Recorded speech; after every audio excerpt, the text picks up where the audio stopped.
Motion in one dimension. We're going to look at speed, velocity, acceleration, vectors, an introduction to vectors. It will be the underpinnings of understanding Newton's three laws of motion. High-speed passenger trains, such as the one shown here, are used in many countries including Japan, France, England, Germany, and South Korea. These trains have operational speeds from 200 to 300 kilometers per hour. A train moving along a straight track is an example of one-dimensional motion. The train in the diagram is covering greater distances in equal time intervals. In other words, it is accelerating. This high-speed train is emerging from the Box Tunnel in Western England. When this 2,939 meter long tunnel opened in 1841 as part of the Great Western Railway, it was the longest railroad tunnel in the world. In this chapter, you will learn how to analyze one-dimensional motion in terms of displacement, time, speed, and velocity. You will also learn how to distinguish between accelerated and non-accelerated motion. Velocity and acceleration are involved in many aspects of everyday life, from riding a bicycle to driving a car to traveling on a high-speed train. The definitions and equations you will study in this chapter allow you to make predictions about these aspects of motion given certain initial conditions. The chapter is broken down into three sections. The first section, displacement and velocity, is broken down into three subsections: motion, displacement, and velocity. The second section, acceleration, is broken down to changes in velocity and then motion with constant acceleration. The third section, falling objects, is by itself entirely about free fall. The first section, displacement and velocity, introduces the concepts and relationships between displacement, time, speed, and velocity. Acceleration, the second section, describes the differences between accelerated motion and non-accelerated motion and introduces the kinematic equations for constant acceleration. The third section, falling objects, introduces the concepts and relationships between displacement, time, speed, and velocity. Knowledge to review. The number of significant figures in a number equals the number of reliably known digits plus one estimated digit. SI measurements of motion based on a set of three standards: mass, or meters, sorry, for length, mass is kilograms, and time is seconds. Graphs and tables provide a way to organize data and recognize relationships. Relative to the first one, very simple to remember. All measurements, all measurements, all measurements are made to one estimated place value. All measurements are made to one estimated place value. Items to probe. Unit conversions. Ask the students to convert from meters per second to kilometers per hour. Significant figures. Ask the students to identify the number of significant digits in a set of numbers on the board. Make sure that they understand that 50 meters per second has only one significant digit. Section 1, displacement and velocity, has three objectives. First, describe motion in terms of frame of reference. displacement, time, and velocity. Second, calculate the displacement of an object traveling at a known velocity for a specific time interval and construct and interpret graphs of position versus time. Motion. Motion happens all around us. Every day we see objects such as cars, people, and soccer balls move in different directions with different speeds. We are so familiar with the idea of motion that it requires a special effort to analyze motion as a physicist does. One-dimensional motion is the simplest form of motion. One way to simplify the concept of motion is to consider only the kinds of motion that take place in one direction. An example of this one-dimensional motion is the motion of a commuter train in a single track, on a single track, as in figure 1. It will be on the next slide. The motion of a commuter train traveling along a straight route is an example of one-dimensional motion. Each train can move only forward and backward along a track. In this one-dimensional motion, the train can move either forward or backward along the tracks. It cannot move left or right or up or down. This chapter deals only with one-dimensional motion. In later chapters, you will learn how to describe more complicated motions, such as the motion of thrown baseballs or other projectiles. Motion takes place over time and depends upon the frame of reference. It seems simple to describe the motion of the train.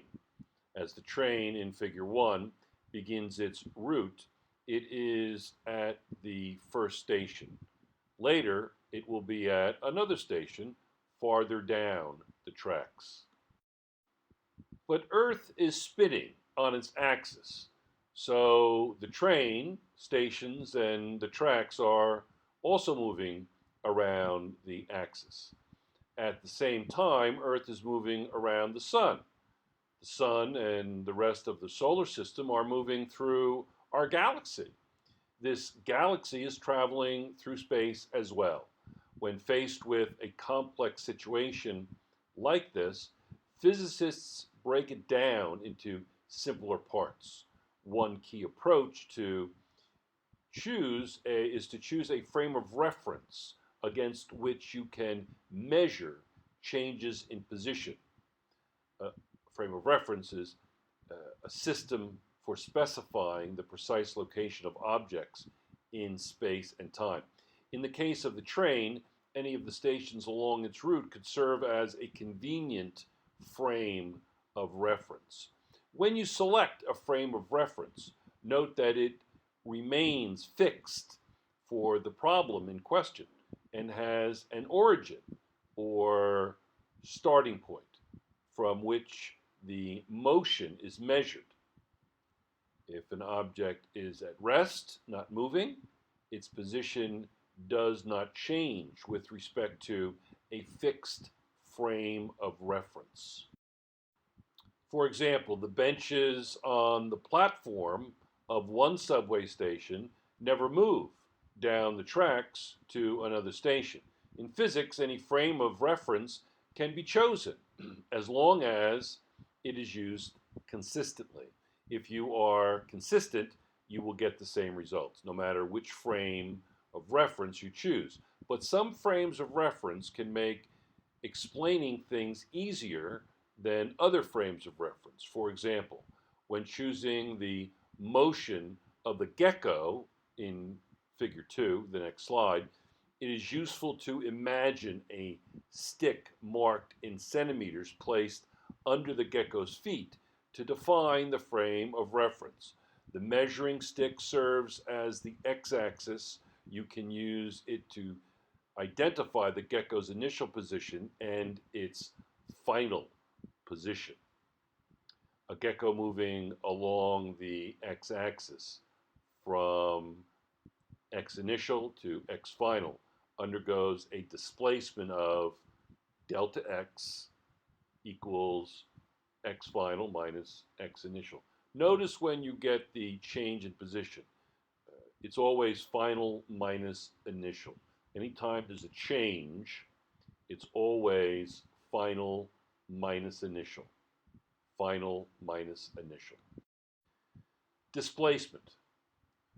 As any object moves from one position to another, the length of the straight line drawn from its initial position to the object's final position is called the displacement of the object. Displacement, the change in position of an object. Displacement is a change in position. The gecko in figure 2 moves from left to right along the x-axis from an initial position, x initial, to a final position, x final. The gecko's displacement is the difference between its final and initial coordinates, or xf minus xi. In this case, the displacement is about 61 centimeters, 85 centimeters minus 24 centimeters. The Greek letter delta before the x denotes a change in the position of the object. Thus, displacement, or delta x minus x final minus x initial, or displacement equals change in position equals final position minus initial position. That is going to be the first equation. Though basic, very important. This is our first conceptual challenge. Number 1, a space shuttle takes off from Florida and circles Earth several times, finally landing in California. While the shuttle is in flight, a photographer flies from Florida to California to take pictures of the astronauts when they step off the shuttle. Who undergoes the greater displacement? The photographer or the astronauts? And the second one is, what is the difference between the displacement of the photographer flying from Florida to California and the displacement of the astronauts flying from California back to Florida? In the first example, the answer is neither, because the displacements are the same. And in the second example, the difference between these two displacements is in their direction. One is positive, the other negative.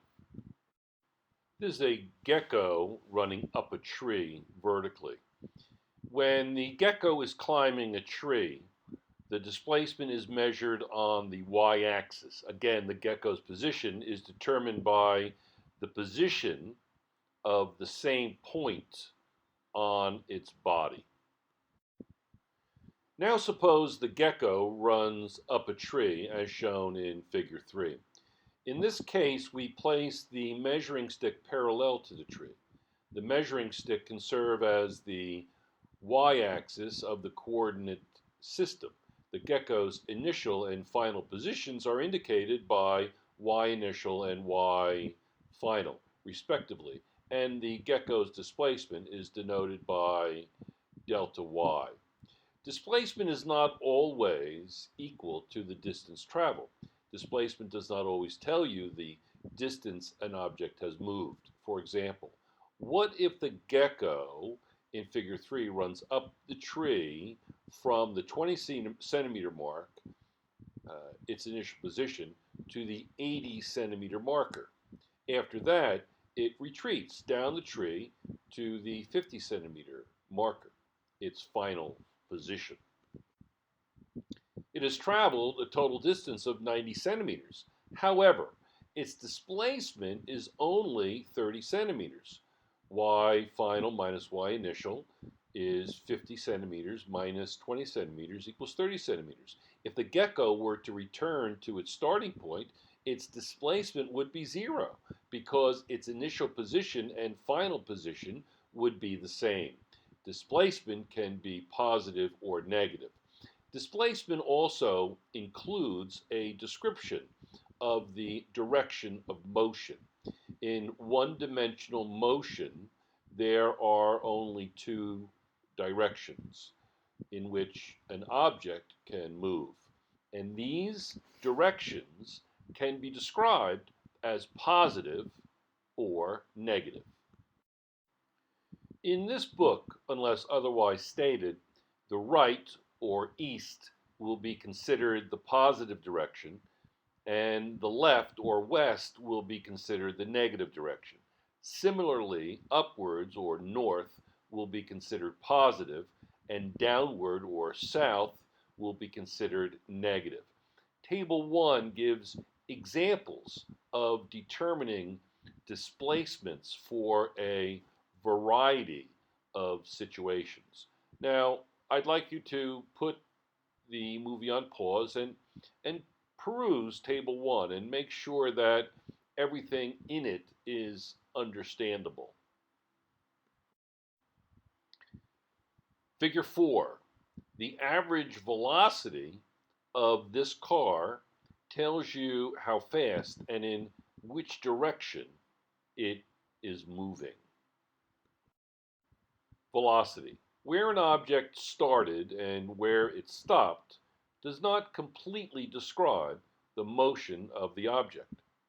For example, the ground that you're standing on may move 8 centimeters to the left. This motion could take several years and be a sign of the normal, slow movement of Earth's tectonic plates. If this motion takes place in just a second, however, you may be experiencing an earthquake or landslide. Knowing the speed is important when evaluating motion. Average velocity is displacement divided by the time interval. Consider the car in figure 4. The car is moving along a highway in a straight line, the x-axis. Suppose that the positions of the car are x initial at time t initial and x final at time t final. In the time interval, delta t equals t final minus t initial. The displacement of the car equals delta x equals x final minus x initial. The average velocity, or v sub a, is defined as the displacement divided by the time interval during which the displacement occurred. The SI, or in SI, the unit of velocity is meters per second, abbreviated m over s. Average velocity, the total displacement divided by the time interval during which the displacement occurred.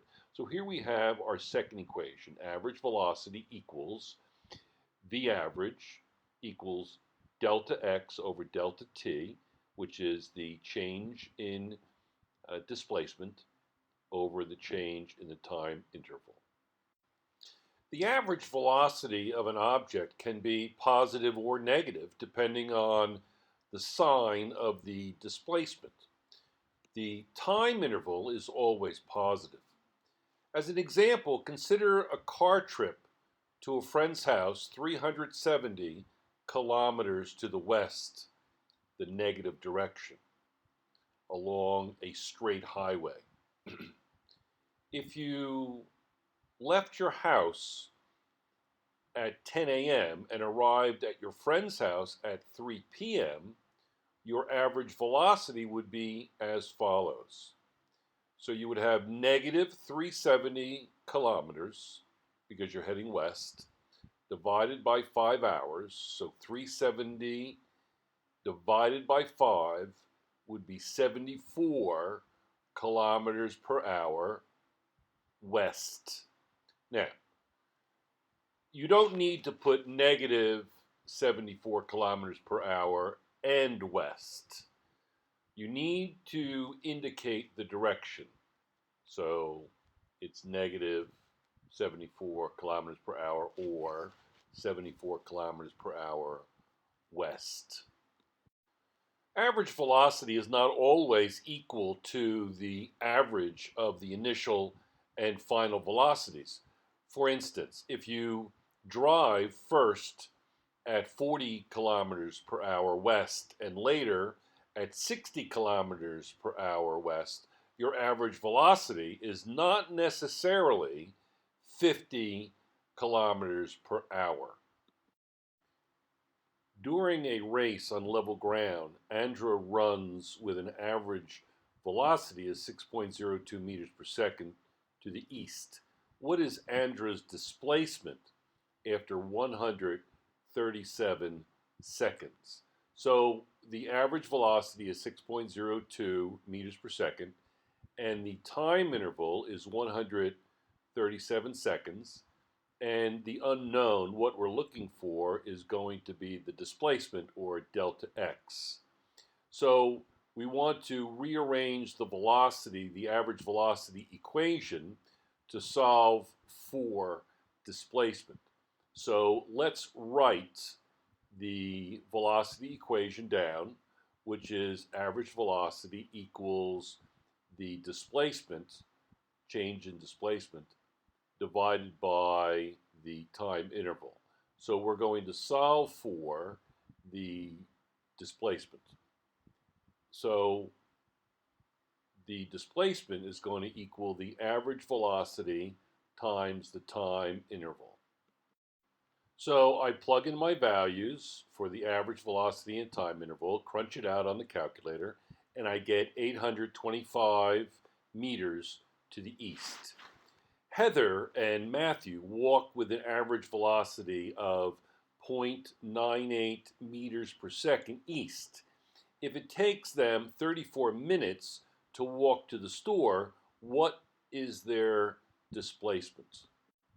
So here are my equations, and I want to solve for my displacement equals average velocity times the time interval. I'm going to plug in and then use dimensional analysis to make sure that my unit labels cancel. And I have the delta x equals 2 kilometers east. So the dimensional analysis is going to be very important relative to unit label conversions and making sure that my unit labels cancel. If Joe rides his bicycle in a straight line for 15 minutes with an average velocity of 12.5 kilometers per hour south, how far has he ridden? Here are my equations. I want to solve for delta x, make sure everything is rearranged, and then you plug in. Here is a unit label conversion. You're going to do dimensional analysis to make sure everything falls out, and you're left with 3.1 kilometers east. Delta x equals 3.1 kilometers east. It takes you 9.5 minutes to walk with an average velocity of 1.2 meters per second north from the bus stop to the museum entrance. What is your displacement? So you're going to write down your equations, make sure that everything is organized properly. I'm going very quickly through this because it's the same thing over and over again, and you're left with 0.68 kilometers north. 0.68 kilometers north. Simpson drives his car with an average velocity of 48.0 kilometers per hour east. How long will it take him to drive 144 kilometers on a straight highway? Here are my equations, And I have my velocity, I have my displacement, my equations. Now, don't forget, you're taking really delta x divided by v average is the same as the multiplying delta x times the reciprocal of v average, same, very, very much similar. And then you're going to plug in, and you're going to make sure that your units all cancel, and you're left with 3 hours east is the time interval. 3 hours east. Next, look back at item 4. How much time would Simpson save by increasing his average velocity to 56 kilometers per hour east? Here are my equations. I'm solving for the time interval, delta t. I'm going to plug in my values, make sure everything cancels that I want to cancel, and I am left with 2.57, and I'm going to save 0.43 hours. A bus travels 280 kilometers south along a straight path with an average velocity of 88 kilometers per hour south. The bus stops for 24 minutes. Then it travels 210 kilometers south with an average velocity of 75 kilometers per hour south. How long does the total trip last? So you're going to rearrange the original equation, solve for the time interval, which equals delta x over v average, which is the same as delta x times the reciprocal of v average. And then you're going to plug in, make sure everything cancels. You're going to do it twice for the two time intervals that you have. And then you're going to, so one is 3.2 hours and the other is 2.8 hours. And then you're going to add it all up. So don't forget the bus stops for 24 minutes, which is 0.4 hours. So the total time is going to be 6.4 hours. B would be, what is the average velocity for the total trip?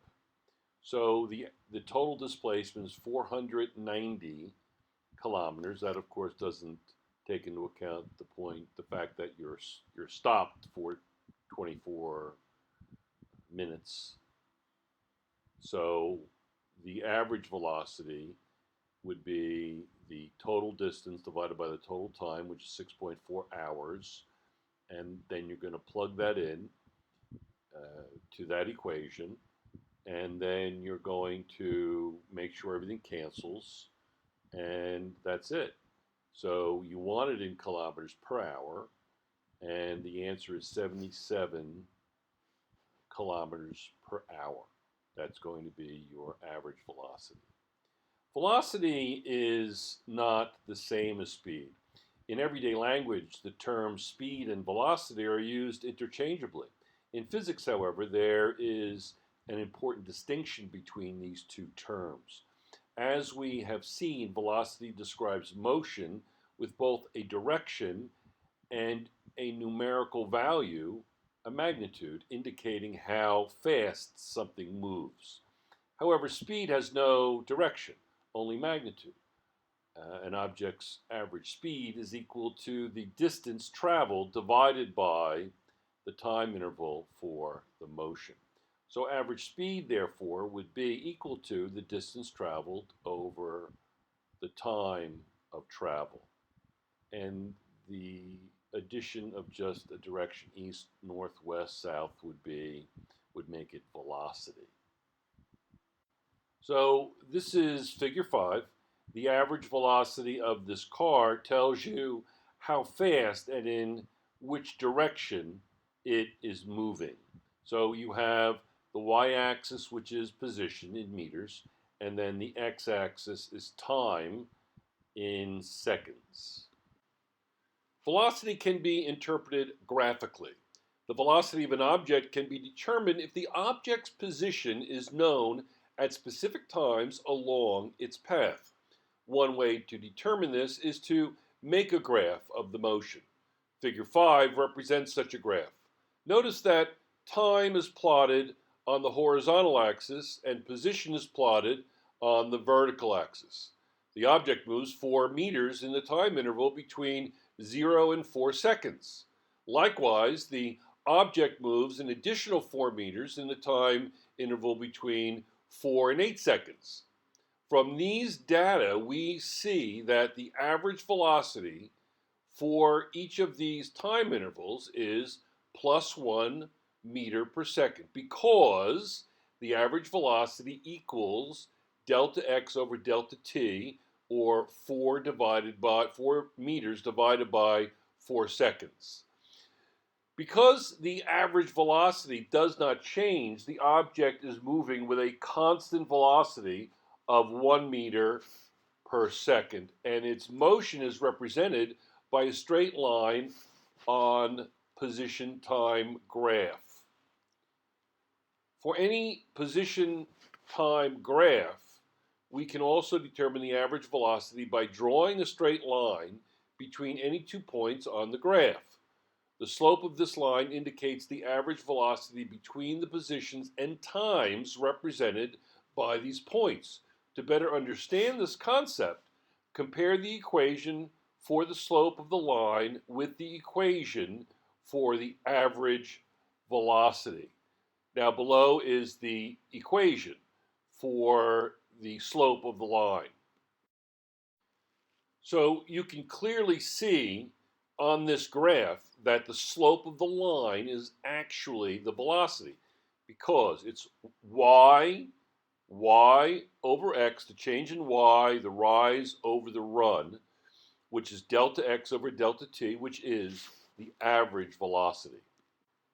Figure 6. These position versus time graphs show that object 1 moves a constant positive velocity, object 2 is at rest, and object 3 moves with a constant negative velocity. Figure 6. Figure 6 represents straight line graphs of position versus time for 3 different objects. Object 1 has a constant positive velocity because its position increases uniformly with time. Thus, the slope of this line is positive. Object 2 has 0 velocity because its position does not change. The object is at rest. Hence, the slope of this line is 0. Object 3 has a constant negative velocity because its position decreases with time. As a result, the slope of this line is negative. Figure 7.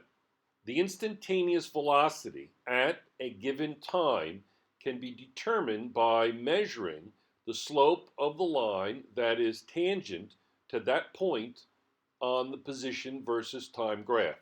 What I did was I took table 2 and I made a Excel graph. And then by hand, I came up with the appropriate point that's mathematically accurate for V instantaneous equals 12 meters per second. Instantaneous velocity may not be the same as average velocity. Now consider an object whose position versus time graph is not a straight line, but a curve, as in figure 7. The object moves through larger and larger displacements as each second passes. Thus, its velocity increases with time. For example, between t equals 0 seconds and t equals 2 seconds, the object moves 8 meters, and its average velocity in this time interval is 4 meters per second, because average velocity equals 8 meters over 2 seconds. However, between t equals 0 seconds and 4 seconds, it moves 32 meters, so its average velocity in this time interval is 8 meters per second. We obtain different average velocities depending on the time interval we choose. But how can we find the velocity at an instant in time? To determine the velocity at some instant, such as t equals 3 seconds, we study a small time interval near that instant. As the interval becomes smaller and smaller, the average velocity over that interval approaches the exact velocity at t equals 3 seconds. This is called the instantaneous velocity. Instantaneous velocity, the velocity of an object at some instant or at a specific point in the object's path. One way to determine the instantaneous velocity is to construct a straight line that is tangent to the position versus time graph at that instant.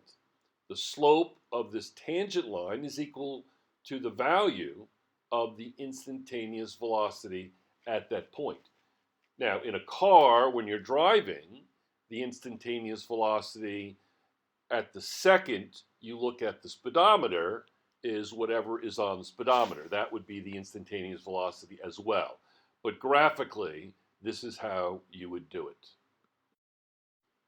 For example, the instantaneous velocity of the object in figure 7 at t equals 3 seconds is 12 meters per second.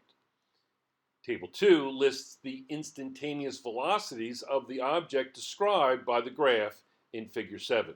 You can verify some of these values by carefully measuring the slope of the curve.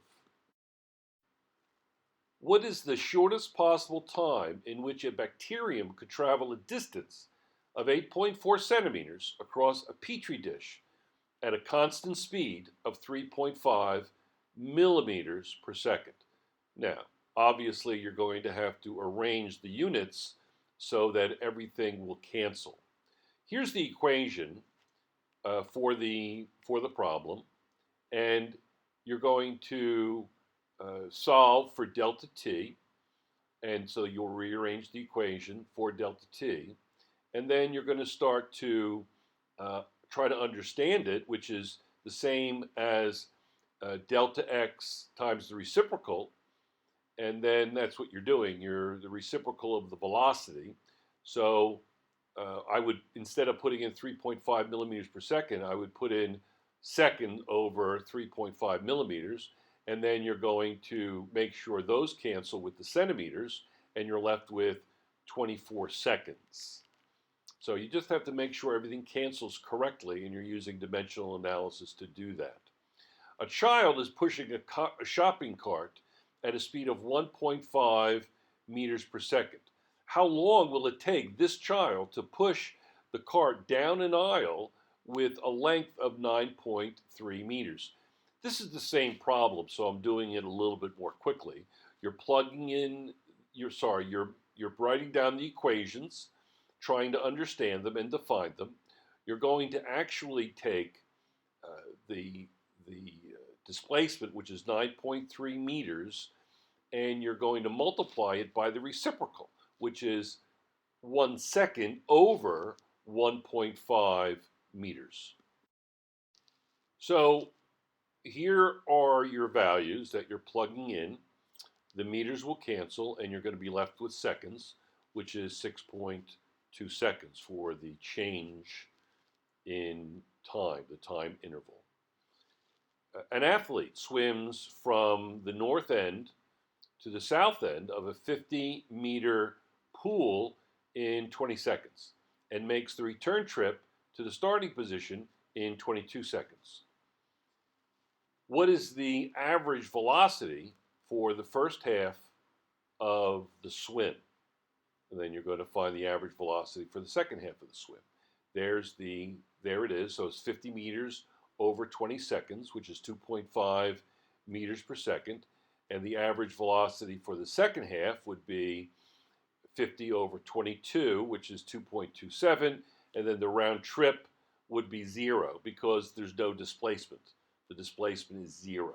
Remember, delta x is displacement. Watch the wording of the problem. Two students walk in the same direction along a straight path at constant speed. One at 0.9 meters per second and the other at 1.9 meters per second.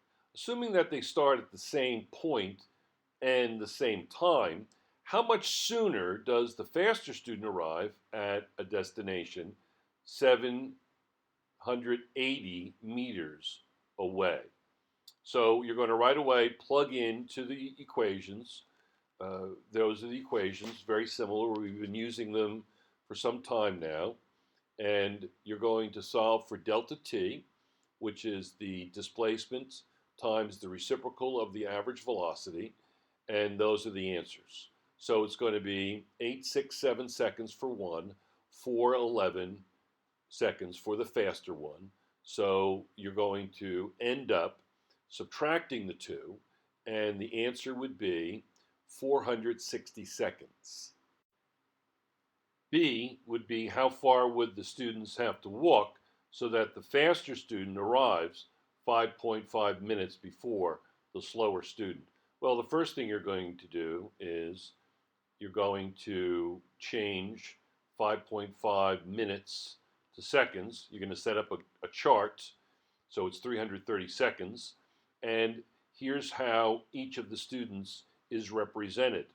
The velocities, 1.90 seconds, meters per second, 0.9 meters per second. The time, x for the faster student, and then the slower student would be x plus 330, and then the change in displacement. Now, remember, it's going to be v times t equals delta x. This is just like a word problem you might have done in Algebra 1. And then you'll work through the problem conceptually. The first thing you're going to notice in the chart is that v times t equals delta x. So 1.9 times x is going to be 1.9x. That will be the distance the faster student traveled. The distance the slower student traveled will be represented as 0.9 times the quantity, x plus 330, and that's what you have. Now you'll also recognize that the distance that both students traveled would be equal. So you're going to set those values equal, and then you're going to simply solve for x. And keeping in mind that you have two significant figures, 300 seconds will equal x. 300 seconds will equal x. So that is going to be the first part of the problem, the way I'm solving it. Why am I solving it this way? I remember from Algebra 1 when I was 14 years old, this is the way we solved these kinds of word problems that involved some kind of rate. Some kind of rate. This is how we solve them. So this is what I'm doing. So I have the time, x. And now I want to answer the question. It says, how far would the students have to walk so that the faster student arrives 5.50 minutes before the slower student? Now, clearly, the distances are equal. So if I take the expression for either of the distances and I plug in x, 300, so it would be 0.9 times the quantity, 300 plus 330, it's going to be 570 meters, and that is the correct answer. So through a little ingenuity and some memory of Algebra 1, and the idea that this is a kind of a rate problem, it's fairly straightforward. And you'll solve these all in the same manner. Critical thinking. Does knowing the distance between two objects give you enough information to locate the objects? Does knowing the distance between two objects give you enough information about locating the objects? No. Direction is needed. you need some kind of magnitude and direction to clarify the position of any object.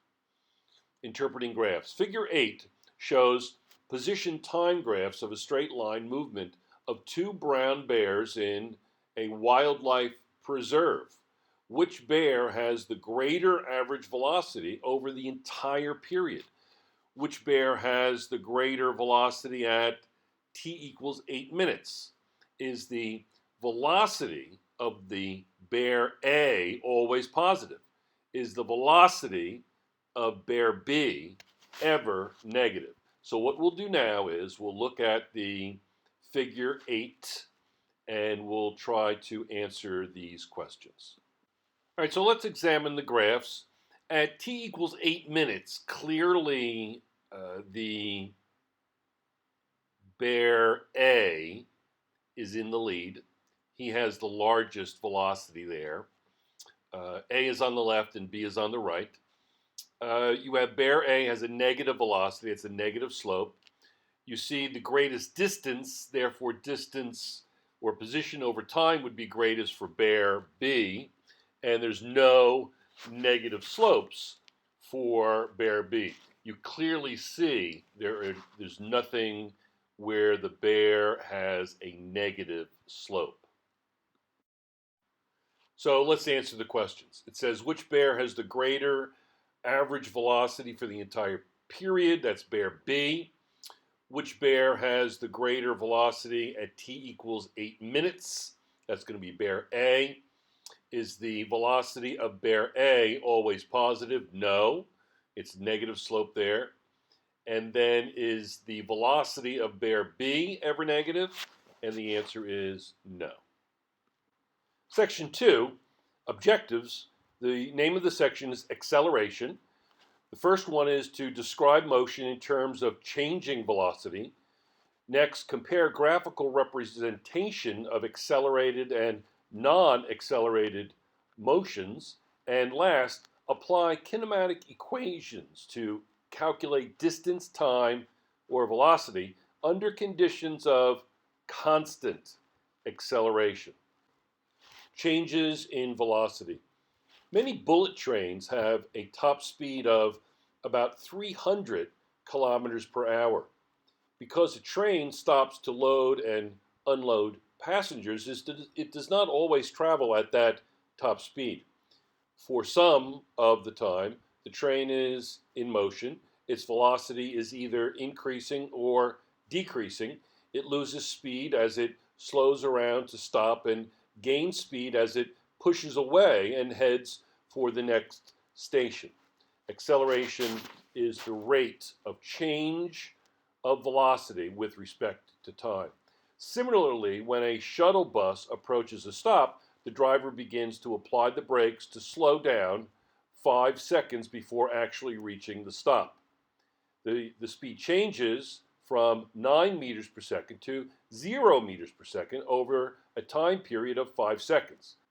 Sometimes, however, the shuttle stops much more quickly. For example, if the driver slams on the brakes to avoid hitting a dog, the bus slows from 9 meters per second to 0 meters per second in just 1.5 seconds. Clearly, these two stops are very different, even though the shuttle's velocity changes by the same amount in both cases. What is different in these two examples is the time interval during which the change in velocity occurs. As you can imagine, this difference has a great effect on the motion of the bus as well as on the comfort and safety of the passengers. A sudden change in velocity feels very different from a slow, gradual change. The quantity that describes the rate of change of velocity in a given time interval is called acceleration. Acceleration, the rate at which velocity changes over time. An object accelerates if its speed, direction, or both change. The magnitude of the average acceleration is calculated by dividing the total change in an object's velocity by the time interval in which the change occurs. So here's our next equation.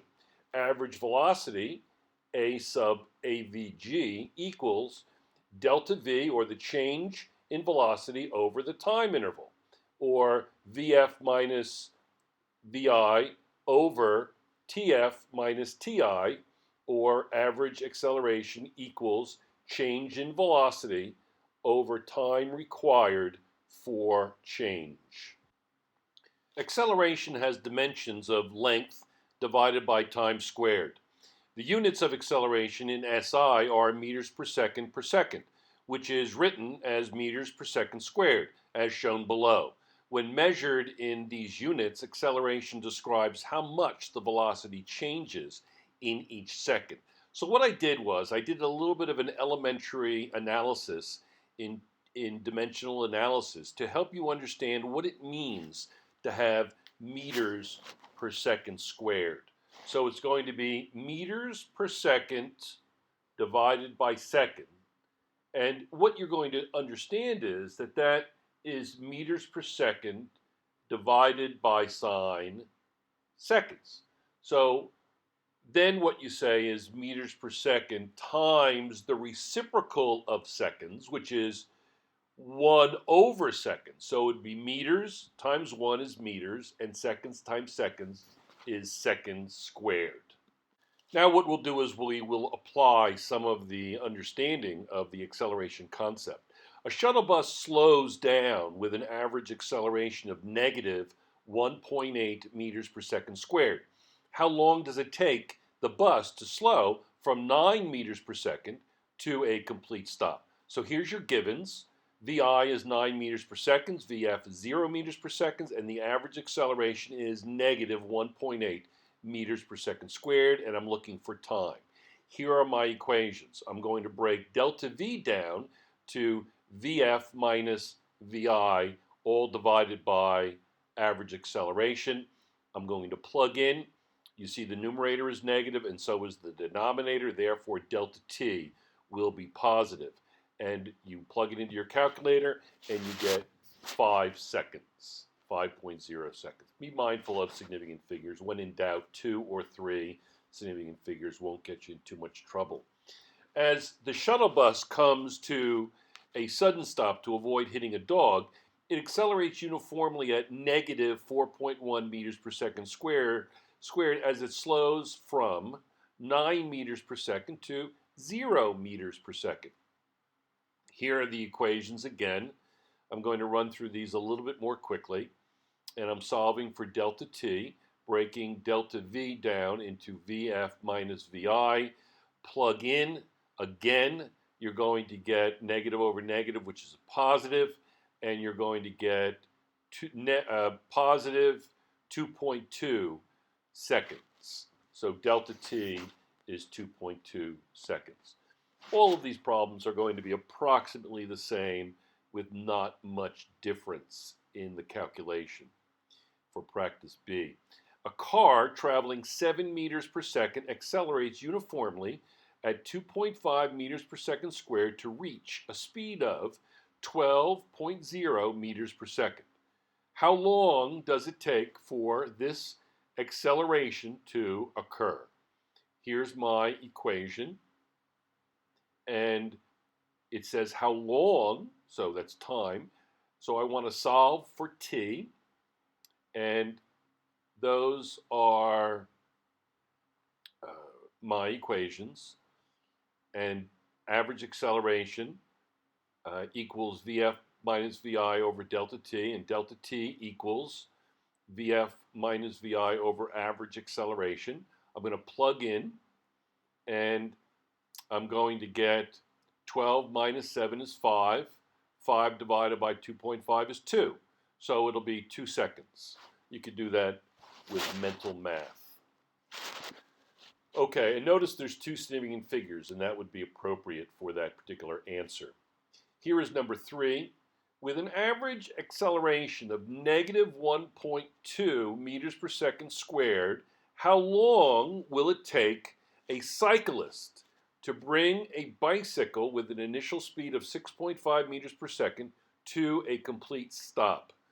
And you'll see that, again, it says how long will it take, so you're solving for delta t, and then you'll simply plug in, and you'll get 6.5 meters per second divided by 1.2 meters per second squared, and that's going to be 5.4 seconds. 5.4 seconds.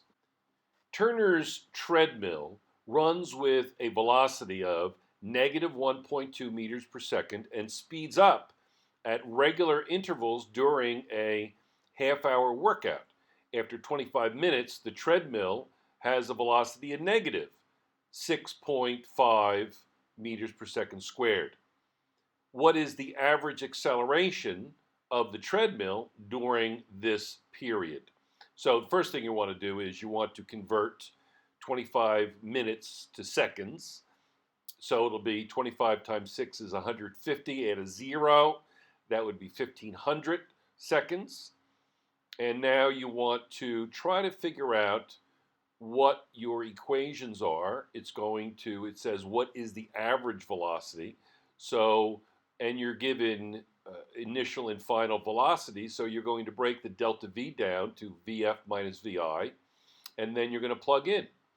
So you're going to get something negative because you have negative 6.5, negative a negative, which would be positive 1.2, and then you're going to divide it by 1500 seconds and get negative 0.0035 meters per second squared. Notice I highlighted the negative. Suppose a treadmill has an average acceleration of 4.7 times 10 to the negative 3 meters per second squared. How much does its speed change after 5 minutes? Well, I've already presented the equations here, and what you have to do is change 5 minutes to seconds and then plug in. It says how does the speed change? So you're solving for delta V, so you're going to plug in the acceleration and the time, and you'll get 1.4 meters per second. 1.4 meters per second. Now in class, be very careful. In class, I will help you with the correct sign, negative and positive signs. If the treadmill's initial speed is 1.7 meters per second, what will its final speed be? So if it increased 1.4 meters per second and it started out at 1.7 meters per second, you would add the two values and you would get 3.1 meters per second as the final speed. That would be the final speed of the treadmill. Okay. Now, figure 9, high-speed trains such as this one can travel at speeds of 300 kilometers per hour, which is 186 miles per hour. These are called bullet trains. They're very popular in many countries in the world. Acceleration has direction and magnitude. Figure 9 shows a high-speed train leaving a station. Imagine that the train is moving to the right so that the displacement and the velocity are positive. The velocity increases in magnitude as the train picks up speed. Therefore, the final velocity will be greater than the initial velocity, and delta V will be positive. When delta V is positive, the acceleration is positive. On long trips with no stops, the train may travel for a while at a constant velocity.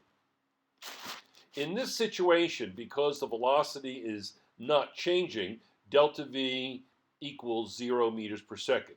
When the velocity is constant, the acceleration is equal to 0. Imagine that the train, still traveling in the positive direction, slows down as it approaches the next station. In this case, the velocity is still positive, but the initial velocity is larger than the final velocity. So delta V will be negative. When delta V is negative, the acceleration is negative. Here is figure 10, and we're going to be working with this a little bit for the next few slides. When the velocity in the positive is increasing, the acceleration is positive as at point A. When the velocity is constant, there is no acceleration as at point B. When the velocity in the positive direction is decreasing, the acceleration is negative, as in point C.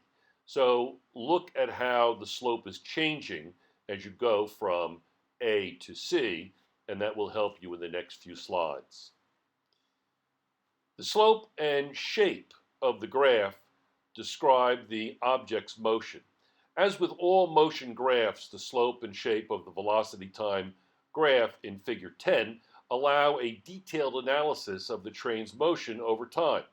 When the train leaves the station, its speed is increasing over time.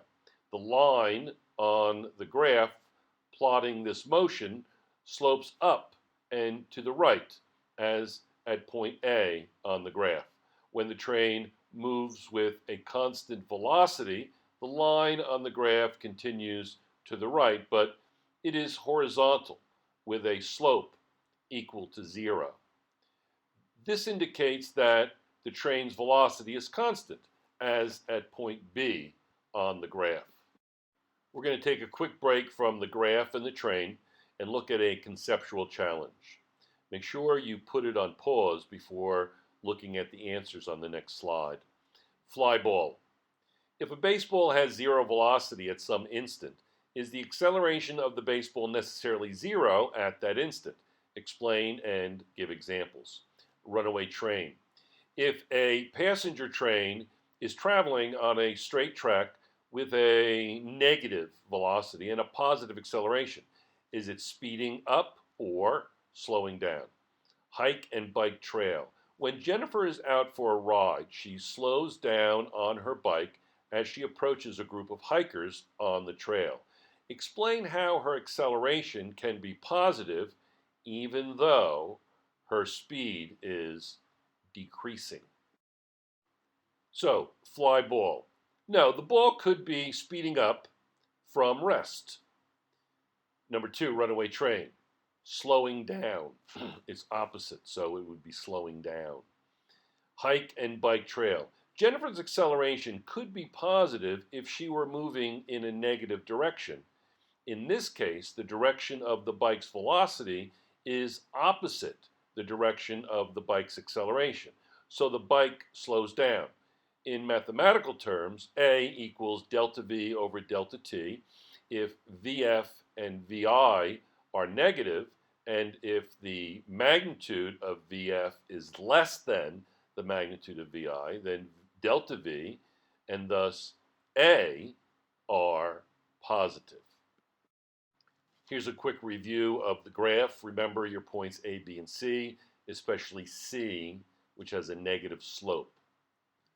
Finally, as the train approaches the station, its velocity decreases over time. The graph segment representing this motion slopes down to the right, as at point C on the graph. This downward slope indicates that the velocity is decreasing over time. A negative value for the acceleration does not always indicate a decrease in speed. For example, if the train were moving in the negative direction, the acceleration would be negative when the train gained speed to leave a station and positive when the train lost speed to enter a station. Here again is table 3, a very, very important table relative to understanding the signs for velocity, and especially initial velocity, and acceleration, when things are speeding up, slowing down, etc. So keep this table close to you when looking at problems to help you get a handle on your signs. Again, here is figure 10. We're going to refer to it on the next slide. Table 3 shows how the signs of velocity and acceleration can be combined to give a description of an object's motion. From this table, you can see that a negative acceleration can describe an object that is speeding up when the velocity is negative, or an object that is slowing down when the velocity is positive. Use this table to check your answers to problems involving acceleration.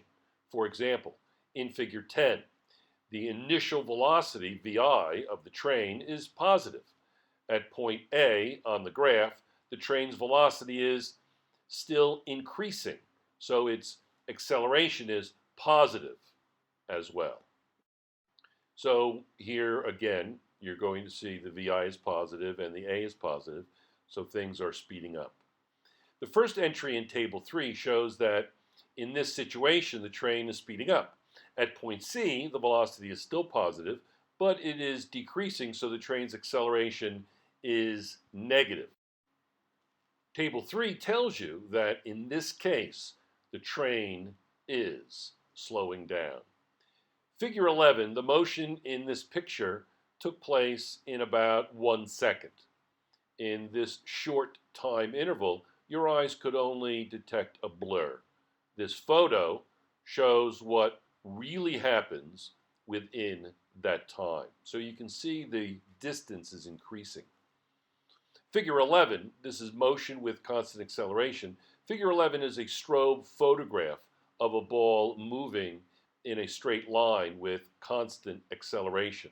While the ball is moving, its image was captured 10 times in 1 second. So the time interval between successive images is 0.1 seconds. As the ball's velocity increases, the ball travels a greater distance during each time interval. In this case, the velocity increases by exactly the same amount during each time interval. Thus, the acceleration is constant. Because the velocity increases for each time interval, the successive change in displacement for each time interval increases.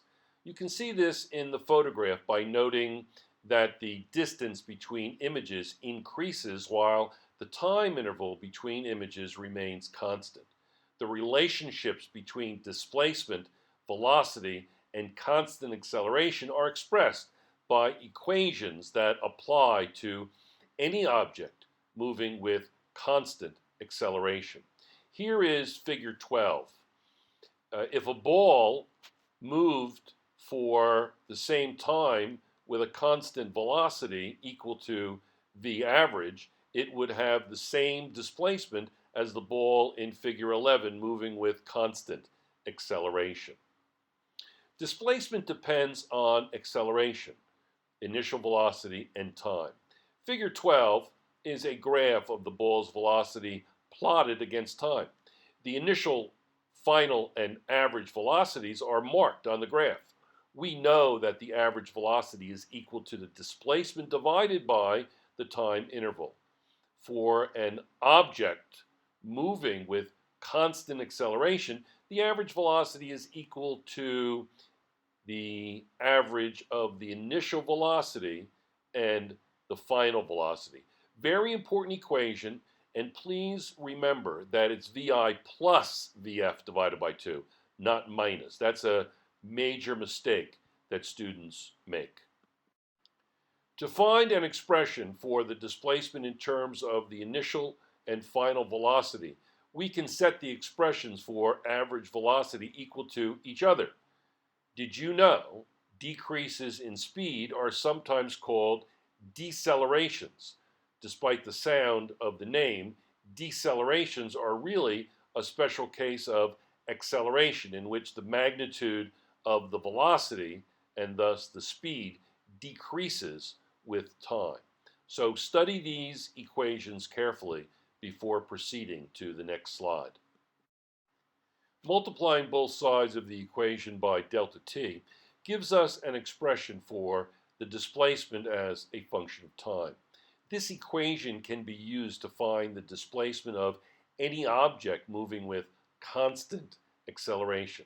So this is going to be a very important equation for us. It's going to be called displacement with constant acceleration. A racing car reaches a speed of 42 meters per second. It then begins a uniform negative acceleration using its parachute and braking system and comes to a rest 5.5 seconds later. Find the distance that the car travels during braking. Here's the given. VI is 42 meters per second, VF is 0, and the time is 5.5 seconds, and I'm looking for the distance traveled. So use the equation that relates displacement, initial and final velocities, and the time interval. And here again is the givens. Now you can also make a checklist in terms of what you have and what you need, and then pick the equation which has all of those values and none other. And here's what we have. We have VF, VI, and delta T, and we're looking for delta X. So that's obviously the equation, and you're going to plug in the values, and you're going to crank it out, and you're going to get a delta X of 120 meters. Your delta X is 120 meters. A car accelerates uniformly from rest to a speed of 6.6 meters per second in 6.5 seconds. Find the distance the car travels during this time. So there again is the equation. We're going to be using this equation the same for several problems, so it becomes routine. And it's going to be finding the distance again. So there's your delta X. You plug in your values, and then you're going to get 21 seconds. 21 seconds. When Maggie applies the brakes of her car, the car slows uniformly from 15.0 meters per second to 0 meters per second in 2.50 seconds. How many meters before a stop sign must she apply her brakes in order to stop at the sign? Here's the equation. It says how many meters, so I'm looking for a distance, delta X, so everything is set up. I don't have to rearrange the equation. I plug in my values, 1/2 of 15 times that product times 2.5 seconds is going to be 18.8 meters. So she has to apply the brakes 18.8 meters before the stop sign in order to stop with those parameters. A driver in a car traveling at a speed of 21.8 meters per second sees a cat 101 meters away on the road. How long will it take for the car to accelerate uniformly to a stop in exactly 99 meters? When it says accelerate, it's really talking about deceleration. You have to get used to that. Delta X equals 1/2 the sum of VI and VF times, that quantity times delta T. And I want to solve for delta T because it says how long will it take. So now I'm going to plug in my values, and there they are from the equation above in blue. And then I will crank that out on a calculator, and I will get 9.1 seconds, which makes approximate sense. Next, a car enters the freeway with a speed of 6.4 meters per second and accelerates uniformly for 3.2 kilometers in 3.5 minutes. How fast in meters per second is the car moving after this time? Well, the first thing I'd like to do is I like to make sure that all of my units are correct. So I need to work with meters, seconds, kilograms. But in this case, it's meters and seconds. And so I changed the 3.2 kilometers to 3,200 meters and the 3.5 minutes to 210 seconds. Now I can write the equation and then plug in my values. It says how fast in meters per second. So I want to rearrange this for VF and plug in, and I get VF equals this expression. And I plug into a calculator and I get 24 meters per second. Final velocity depends on initial velocity, acceleration, and time. What if the final velocity of the ball is not known, but we still want to calculate the displacement? If we know the initial velocity, the acceleration, and the elapsed time, we can find the final velocity. We can then use this value for the final velocity to find the total displacement of the ball. By rearranging the equation for acceleration, we can find a value for the final velocity. So you have A delta t equals v sub f minus vi. And we'll continue to derive another equation. By adding the initial velocity to both sides of the equation, we get an equation for the final velocity of the ball. Thereby, our next equation, velocity with constant acceleration, Vf equals Vi plus A delta t, final velocity equals initial velocity plus the product, acceleration times the time interval. That's our next equation. You can use this equation to find the final velocity of an object after it has accelerated at a constant rate for any time interval. If you want to know the displacement of an object moving with constant acceleration over some certain time interval, you can obtain another useful expression for displacement by substituting the expression for Vf into the expression for delta x. So delta x equals 1/2 the sum Vi plus Vf all times the time interval. So let's watch how this derivation happens for the next equation. Taking the equation delta x equals 1/2 the sum Vi and Vf all times delta t, and we know that A equals delta V over delta t. Rearranging, we know that delta V equals A delta t.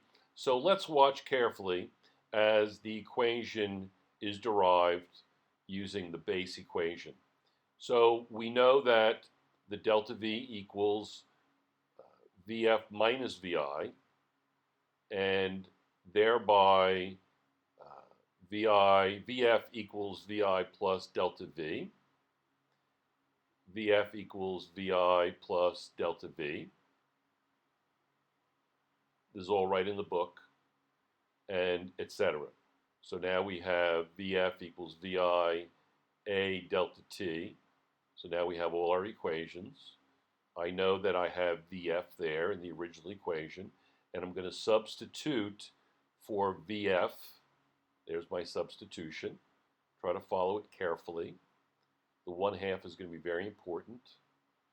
And again,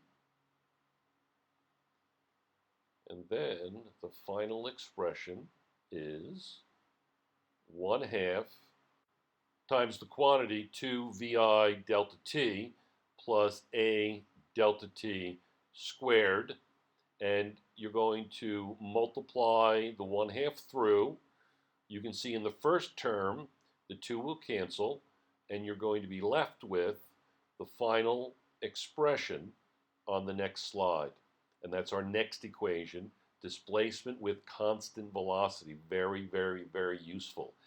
Delta x equals initial velocity times the time interval plus 1/2 at squared. This equation is useful not only for finding the displacement of an object moving with constant acceleration, but also for finding the displacement required for an object to reach a certain speed or to come to a stop. For the later situation, you need to use both this equation and the equation given above. A plane starting at rest at one end of a runway undergoes a uniform acceleration of 4.8 meters per second squared for 15 seconds before takeoff. What is its speed at takeoff? How long must the runway be for the plane to be able to take off? So let's just look back at a former slide. It said this equation is useful not only for finding the displacement of an object moving with constant acceleration, but also for finding the displacement required for an object to reach a certain speed or to come to a stop. For the latter situation, you need to use both this equation and the equation above. And the equation above is Vf equals Vi plus A delta t. Here I have what is given and what is unknown. I'm given Vi A delta t, and I'm looking for delta x. So if you are trying to determine what equation you need, you can use a checklist. And that has all four components, so that's the equation that I will use. And then you'll get used to when you use what equation. I plug in my values, and I'm going to get 0 plus 4.8 times 15, and my final velocity would be 72 meters per second. Now I apply the second equation to find the delta x, the displacement. Vi I know, delta t I know, and A is also given. I plug in the values. The first term drops out because Vi is 0. So it's going to be 1/2 times 4.8 times 15 squared will give me the displacement, or delta x. And that value is going to be 540 meters. 540 meters. Now, what you have to do is you have to check this and make sure it makes sense. Because you know Vf, you could also use a different equation. You could also use the equation here to find delta x. And if you applied that equation and added the velocities, you would have 1/2 times 72 times 15.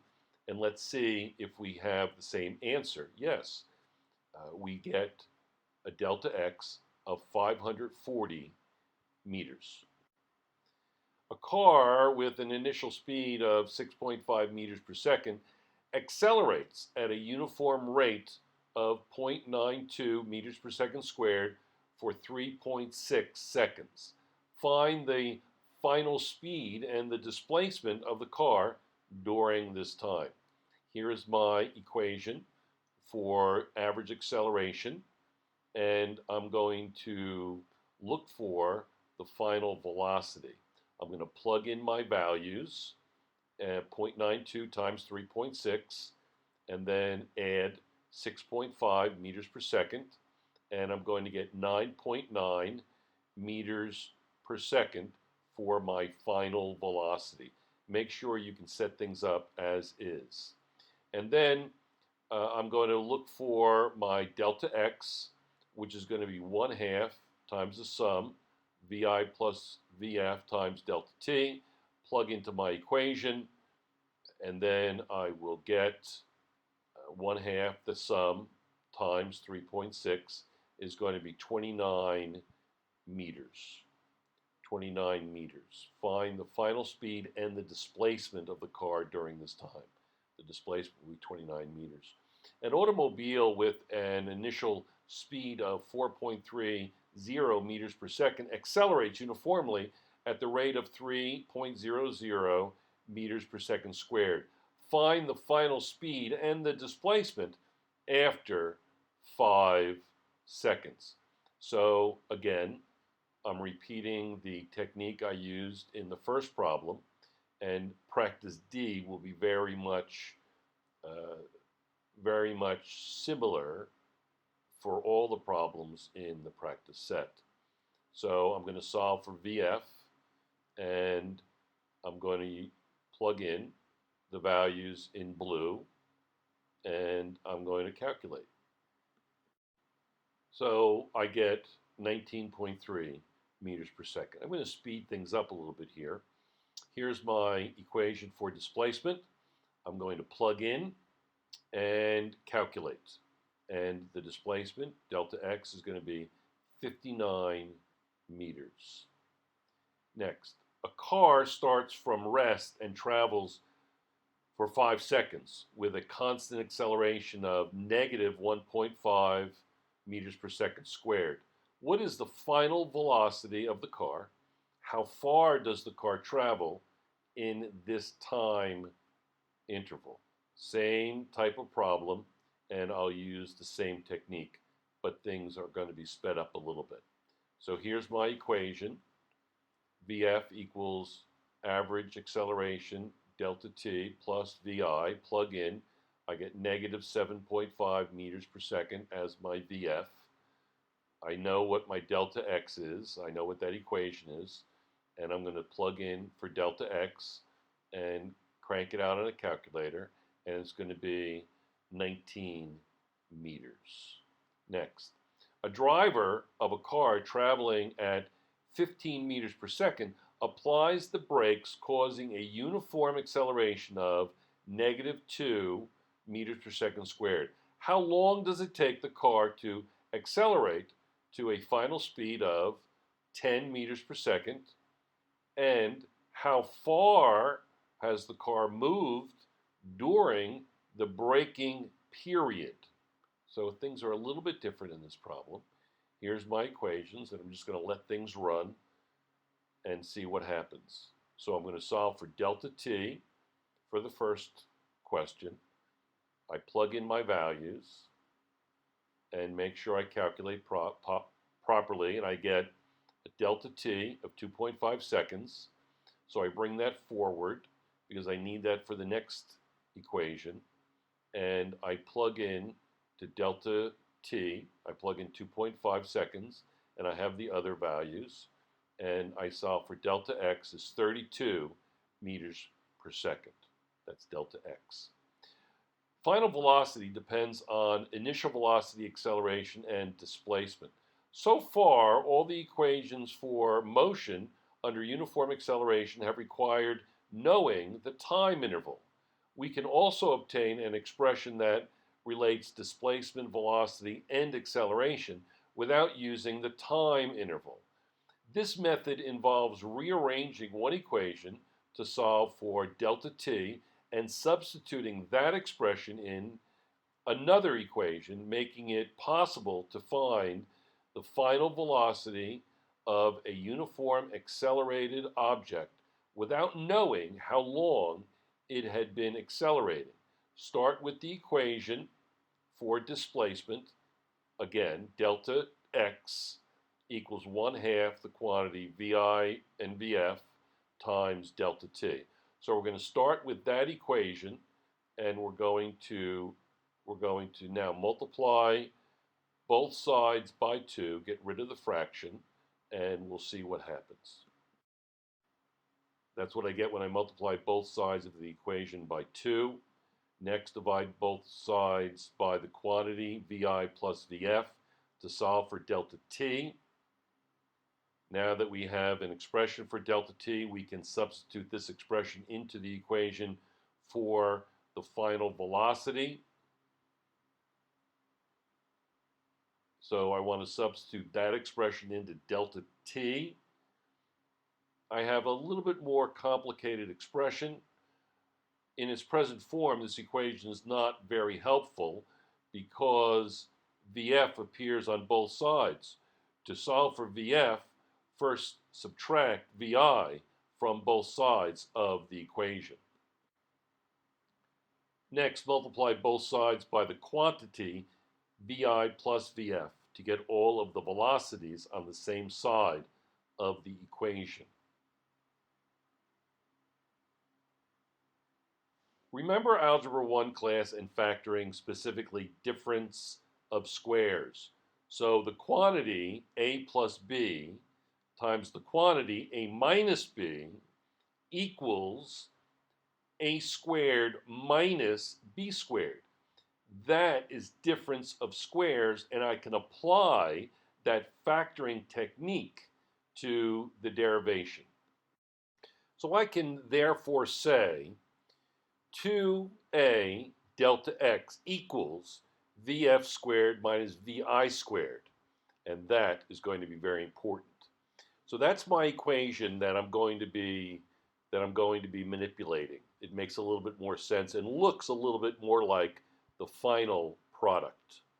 Now I want to add vi squared to both sides to solve for vf squared. So that's the final product. So I have vf squared equals vi squared plus 2a delta x. In words, it would be final velocity squared equals initial velocity plus 2 times acceleration times displacement. And that is going to be a very useful equation in the absence of delta t. When using this equation, you must take the square root of the right side of the equation to find the final velocity. Remember that the square root may be either positive or negative. If you have been consistent in your use of the sign convention, you will be able to determine which value is the right answer by reasoning based on the direction of the motion. A person pushing a stroller starts from rest, uniformly accelerating at a rate of 0.500 meters per second squared. What is the velocity of the stroller after it has traveled 4.75 meters? Given acceleration and delta x, and I'm looking for VF. That will give you a clue as to what equation you can use. Choose a coordinate system. The most convenient one has the origin at the initial location of the stroller. The positive direction is to the right. So when you are setting up your graph to understand the situation better, best begin the origin at 0. So that's going to be your picture and the coordinate system in terms of positive and negative. Choose an equation or situation. Because the initial velocity, acceleration, and displacement are known, the final velocity can be found using the following equation. Vf squared equals vi squared plus 2a delta x. Remember, there's no delta t here, so we need to use the only equation available. Rearrange the equation to isolate the unknown. Take the square root of both sides to isolate Vf. So Vf equals root Vi squared plus 2a delta x. Substitute the values into the equation and solve. So make sure that you put everything under the square root sign and you plug in correctly. So you would say it's root the quantity vi squared plus 2a delta x. So there's various types of calculators, so it's going to take some practice for some of you. And the answer is plus, that makes more sense, 2.18 meters per second. So you're going to choose the positive root. The stroller's velocity after accelerating for 4.75 meters is 2.18 meters per second squared to the right. It's to the right. Think about the physical situation to determine whether to keep the positive or negative answer from the square root. In this case, the stroller is speeding up because it starts from rest, the origin, and ends up with a speed of 2.18 meters per second, or positive 2.18 meters per second. An object that is speeding up and has a positive acceleration, that's given, must have a positive velocity as shown in table 3. So the final velocity must be positive. Find the velocity after the stroller in sample problem E has traveled 6.32 meters. So let's look back at the problem, the practice problem for the stroller. A person pushing a stroller starts from rest, uniformly accelerating at a rate of 0.500 meters per second squared. What is the velocity of the stroller after it has traveled 4.75 meters? So instead of 4.75, we're going to go 6.32. Here's the equation, and we'll simply plug in the values and see where it takes us relative to the question. Okay, so instead of the 4.75, we're going to plug in 6.32, and then we're going to crank it out, and we're going to get 2.51 meters per second. Final velocity, 2.51 meters per second. A car traveling initially at plus 7 meters per second accelerates uniformly at the rate of 0.8 meters per second squared for a distance of 245 meters. What is its velocity at the end of the acceleration? So there's my equation, and I'm going to take the square root of both sides in order to find Vf.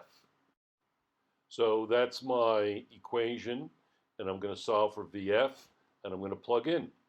And then I'm going to calculate the final velocity, plus 21 meters per second. I advise you to put in the plus and the minus, and not to regard it as understood.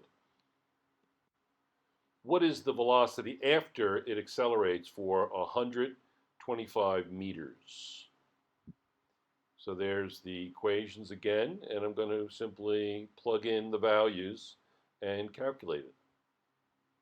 So Vf equals plus 16 meters per second.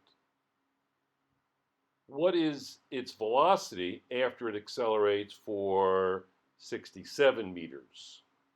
There's the equation again, and I'm going to plug in and solve for Vf. There are the values. Notice I plugged in 67, and I get plus 13 meters per second for the final velocity. A car accelerates uniformly in a straight line from rest at a rate of 2.3 meters per second squared. What is the speed of the car after it has traveled 55 meters? With those equations, I'm going to plug in, and I'm going to solve for the value for the Vf, and it's going to be plus 16 meters per second. How long does it take the car to travel 55 meters? There are the values, and I'm going to plug in to the rearranged equation. Notice I have Vf there, and delta t is going to be 7 seconds. A motorboat accelerates uniformly from a velocity of 6.5 meters per second to the west to a velocity of 1.5 meters per second to the west. If its acceleration was 2.7 meters per second squared to the east, how far did it travel during the acceleration? There's my equation, and I want to solve for how far, so I want to solve for delta x. I plug in my values, and I solve for delta x, which is 7.4 meters. Remember, this is in the absence of delta t. An aircraft has a liftoff speed of 33 meters per second. What minimum constant acceleration does this require if the aircraft is to be airborne after a takeoff run of 240 meters? Remember, there's no mention of time. No mention of time. So there's my equation, and it says what is the minimum constant acceleration. So I need to solve for the what, and the what is a. Plugging in the values, I get 2.3 meters per second squared is equal to a. A certain car is capable of accelerating at a uniform rate of 0.85 meters per second squared. What is the magnitude of the car's displacement as it accelerates uniformly from a speed of 83 kilometers per hour to one of 94 kilometers per hour? There's my equation. I need to solve for the car's displacement, delta x.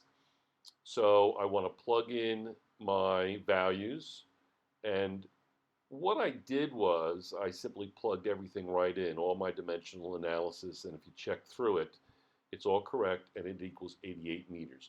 Now this is probably, in this chapter, one of the most significant tables. And what it does is it contains the equations that are going to be used for motion. And they're all here.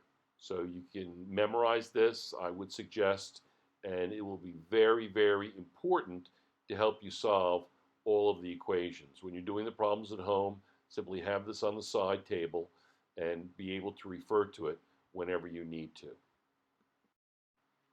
With the four equations presented in this section, it is possible to solve any problem involving one-dimensional motion with uniform acceleration. For your convenience, the equations that are used most often are listed in Table 4. The first column of the table gives the equations in standard form. For an object initially at rest, V0 equals 0. Using this value for Vi or V0 in the equations in the first column will result in the equations in the second column. It is not necessary to memorize the equations in the second column. If Vi, the initial, equals 0 in any problem, you will naturally derive this form of the equation. Referring back to the sample problems in this chapter will guide you through using these equations to solve many problems. Marissa's car accelerates uniformly at a rate of plus 2.60 meters per second squared. How long does it take for Marissa's car to accelerate from a speed of 24.6 meters per second to a speed of 26.8 meters per second? There's my equation, Vf equals Vi plus A delta t. I'm going to plug in my values and solve, and I get 0.85 seconds for delta t.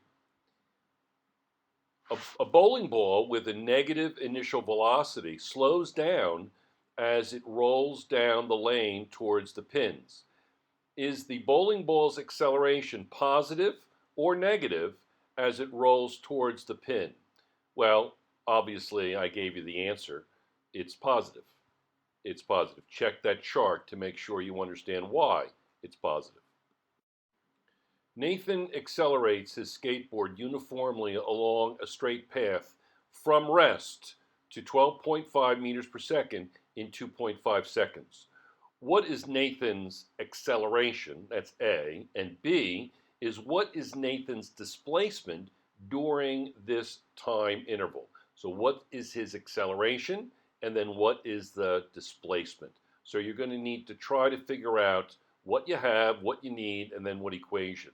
So the first one is fairly straightforward. You have the delta V and delta T. You're going to plug in to the acceleration equation and get 5 meters per second squared. Then you're going to use that value and you're going to plug in to that equation. You're going to plug in the acceleration and you're going to calculate the delta x. So delta x equals 16 meters. What is Nathan's average velocity during this time interval? Think what average velocity is. Total distance, 16 meters, divided by total time, 2.5 meters. So it's going to be 16 divided by 2.5, and there you have it. And you're going to get 6.4 meters per second. Two cars are moving in the same direction in parallel lanes along a highway. At some instant, the instantaneous velocity of car A exceeds the instantaneous velocity of car B. Does this mean that car A's acceleration is greater than car B's acceleration? Explain and use examples. No, car A's acceleration is not necessarily greater than car B's acceleration. If the two cars are moving in the positive direction, car A could be slowing down, negative acceleration, while car B is speeding up, positive acceleration, even though car A's velocity is greater than car B's velocity. Interpreting graphics. The velocity versus time graph for a shuttle bus moving along a straight path is shown in figure 13. A. Identify the time intervals during which the velocity of the shuttle bus is constant. I'm going to basically let this run. It's going to be helpful if you have your book with the graph open. It'll be a little bit easier to solve the problems. I'm going to let it run basically with very little narration. So look at the graph and try to come up with each time interval. It's essentially each line segment. There's going to be 8 line segments. So you want to evaluate each of the line segments. Identify the time intervals during which the acceleration of the shuttle bus is constant. The acceleration is constant.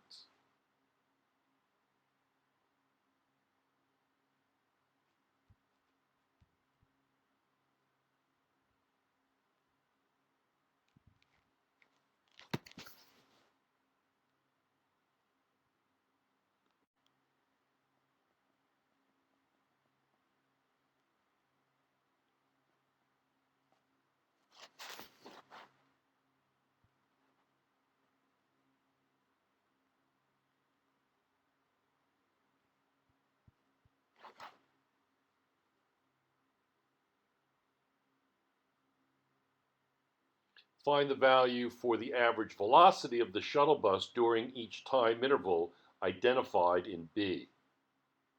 So you're going to actually calculate.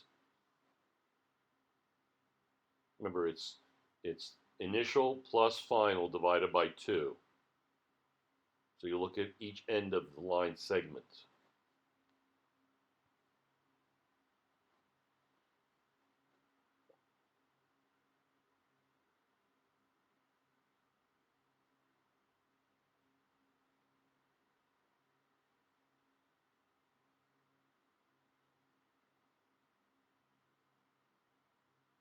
Find the acceleration of the shuttle bus during each time interval identified in B.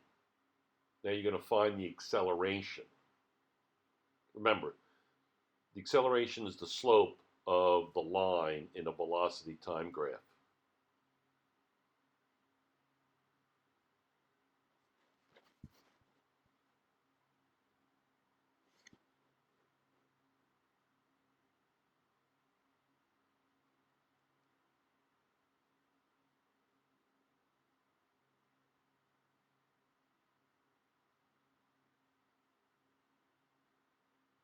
Identify the times at which the velocity of the shuttle bus is 0.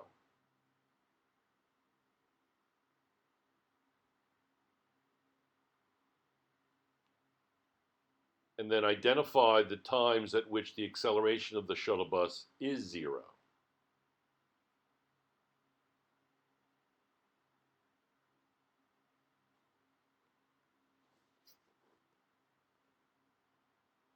Explain what the slope of the graph reveals about the acceleration in each time interval. When the graph slopes upward, acceleration is positive. When it slopes downwards, acceleration is negative. Number 6, is the shuttle bus in item 5 always moving in the same direction? Explain and refer to the time interval shown on the graph.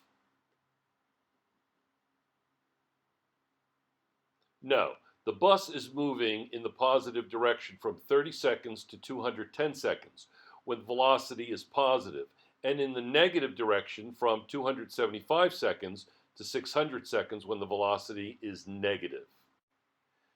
Section 3, falling objects. Relate the motion of a freely falling body to motion with constant acceleration. 2. Calculate displacement, velocity, and time at various points in the motion of a freely falling object. 3rd, compare the motions of different objects in free fall. Freefall. On August 2nd, 1971, a demonstration was conducted on the moon by astronaut David Scott. He simultaneously released a hammer and a feather from the same height above the moon's surface. The hammer and the feather both fell straight down and landed on the lunar surface at exactly the same moment. Although the hammer is more massive than the feather, both objects fell at the same rate. That is, they traveled the same displacement in the same amount of time.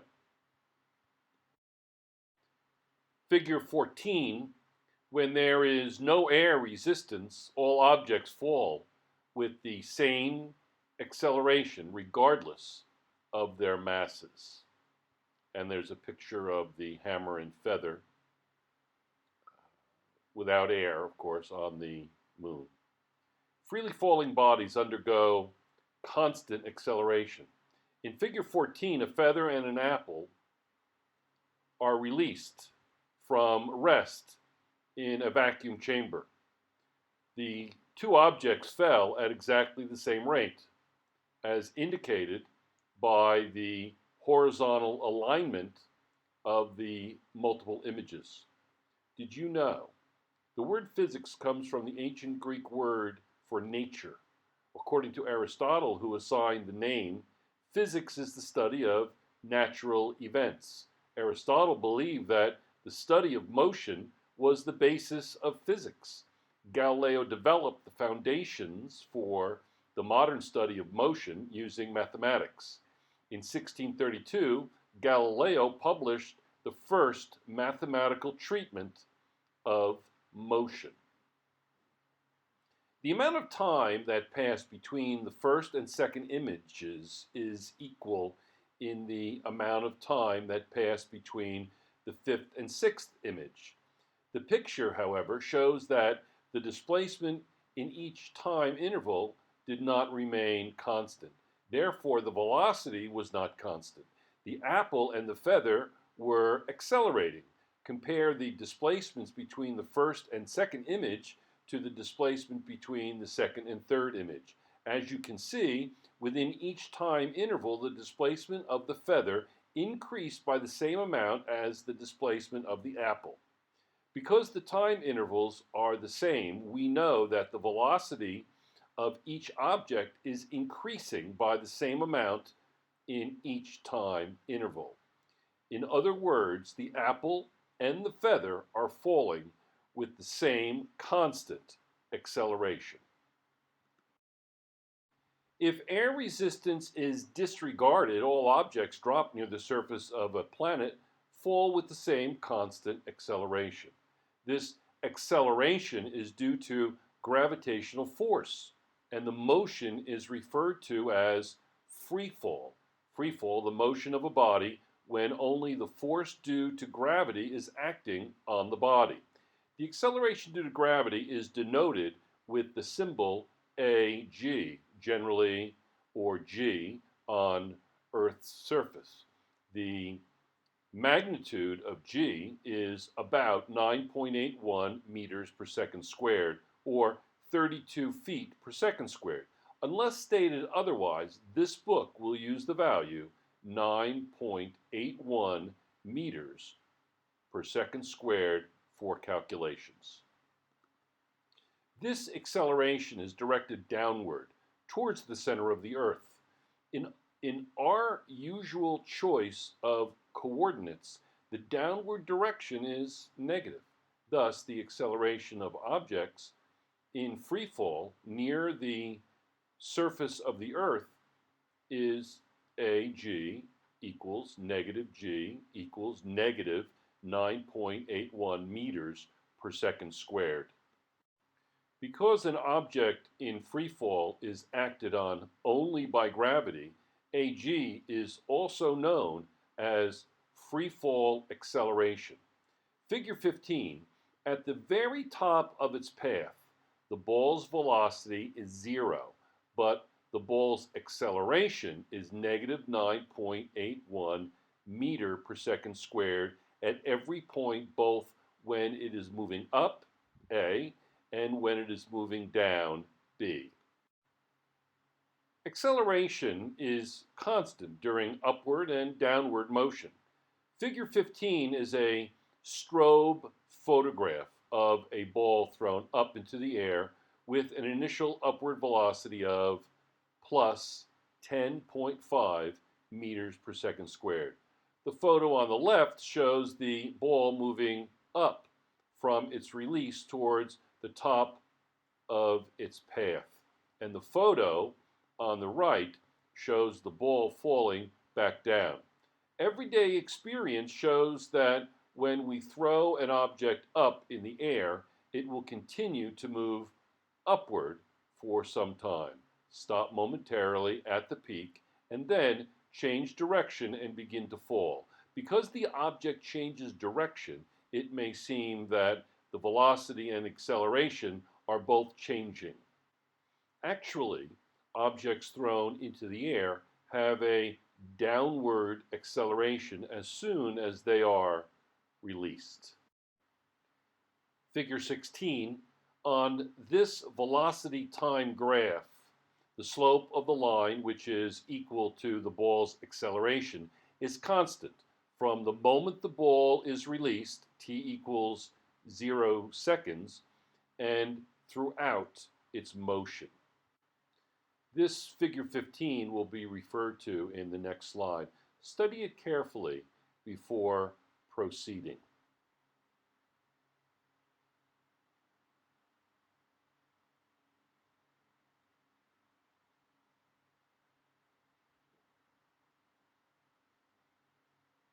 In the photograph on the left, the upward displacement of the ball between each successive image is smaller and smaller until the ball stops and finally begins to move with an increasing downward velocity, as shown on the right. As soon as the ball is released with an initial upward velocity of 10.5 meters per second, it has an acceleration of negative 9.81 meters per second squared. After 1 second, t equals 1 second, the ball's velocity will change by negative 9.81 meters per second to 0.69 meters per second upward. After 2 seconds, delta t equals 2 seconds, the ball's velocity will again change by negative 9.81 meters per second to negative 9.12 meters per second. The graph in figure 16 shows the velocity of the ball plotted against time. As you can see, there is an instant when the velocity of the ball is equal to 0 meters per second. This happens at the instant when the ball reaches the peak of its upward motion and is about to begin moving downward. Although the velocity is 0 at the instant the ball reaches the peak, the acceleration is equal to negative 9.81 meters per second squared at every instant, regardless of the magnitude or direction of the velocity. It is important to note that the acceleration is negative 9.81 meters per second squared, even at the peak where the velocity is 0.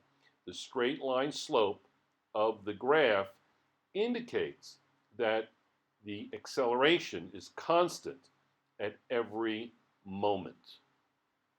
Here is, again, Table 3 for your review. Study it carefully. Freely falling objects always have the same downward acceleration. It may seem a little confusing to think of something that is moving upward, like the ball in the example, as having a downward acceleration.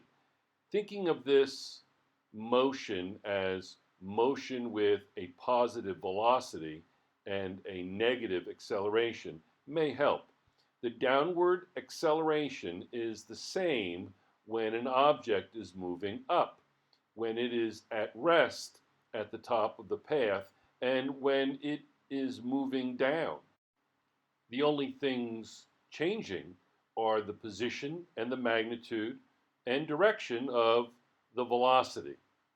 When an object is thrown up in the air, it has a positive velocity and a negative acceleration. From Table 3 in Section 2, we see that this means the object is slowing down as it rises in the air. From the example of the ball and from everyday experience, we know that this makes sense. The object continues to move upward, but with a smaller and smaller speed.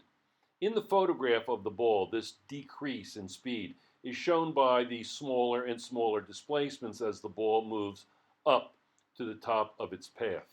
At the top of its path, the object's velocity has decreased until it's zero. Although it is impossible to see this because it happens so quickly, the object is actually at rest at the instant it reaches its peak position. Even though the velocity is zero at this instant, the acceleration is still negative 9.81 meters per second squared. When the object begins moving down, it has a negative velocity, and its acceleration is still negative. Here's another shot of figure 15, which will be referred to in the next slide. So study it carefully before proceeding. From Table 3, we see that a negative acceleration and a negative velocity indicate an object that is speeding up. In fact, this is what happens when objects undergo free fall acceleration. Objects that are falling toward Earth move faster and faster as they fall. In the photograph of the ball in figure 15 on the previous page, this increase in speed is shown by the greater and greater displacements between the image as the ball falls. Knowing the free fall acceleration makes it easier to calculate the velocity, time, and displacement of many different motions using the equations for constantly accelerated motion. Because the acceleration is the same throughout the entire motion, you can analyze the motion of a freely falling object during any time interval. Jason hits a volleyball so that it moves with an initial velocity of 6 meters per second upward. If the volleyball starts from 2 meters above the floor, how long will it be in the air before it strikes the floor? Okay, this is what's given. You're obviously given the initial velocity of plus 6.0 meters. It's important in these free fall vertical motion exercises to put in the plus sign and not make it understood. Okay, so you have the acceleration and the change in displacement. Here is the diagram, and a diagram is very important. It's not just a picture, it's not just a diagram. It's very important, and make sure the vectors, the arrows, are actually touching the body that is in question. Choose an equation or situation. By delta t and delta v are unknown. Therefore, first solve for vf using the equation that does not require time. Then the equation for vf that does not involve time can be used to solve for delta t. And you're going to want to rearrange the equation that does not involve time. You're also going to rearrange the other equation to solve for the change in time interval. Here we have the equations that are going to be used. We're going to substitute in our values now. From the equation, we have the givens. First, we have the equation to solve for v final. We're going to plug in our values. Make sure that you understand that it's plus 6 meters per second, and you're going to square that. And then you have plus or minus, so you're going to have to choose the correct root. And you're going to take the square root of 75. Notice m squared s squared will become simply m over s.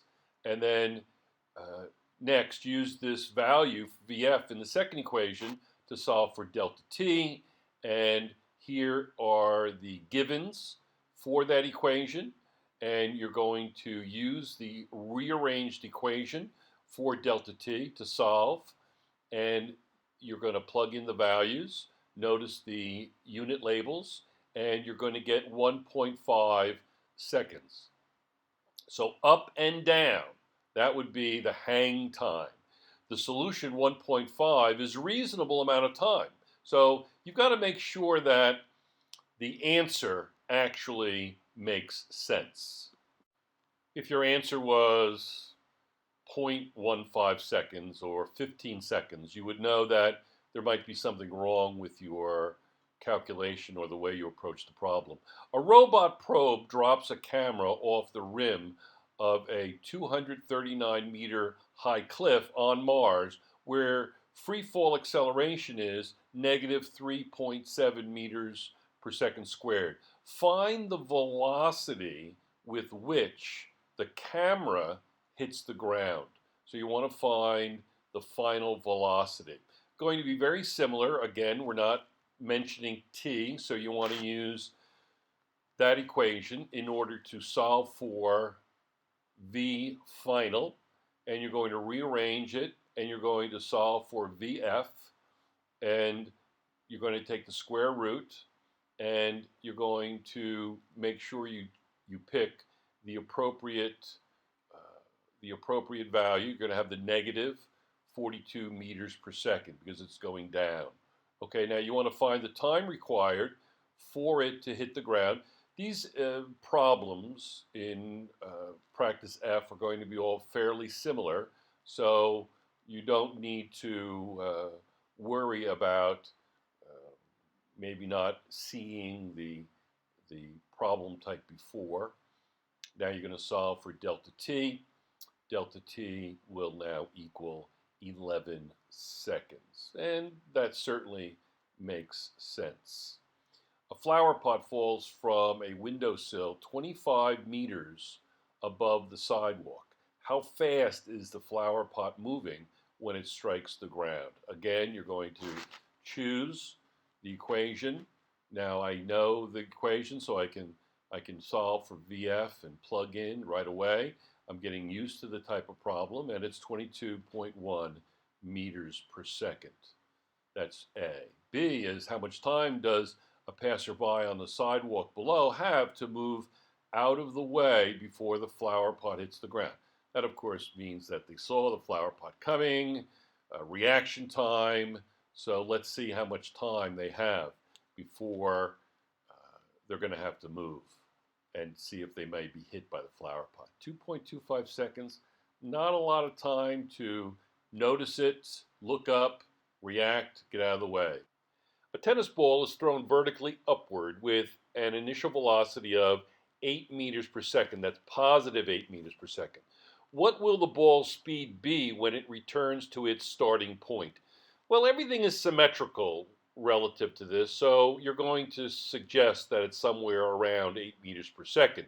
Well, let's go through the normal procedure in terms of finding the final velocity in the absence of time.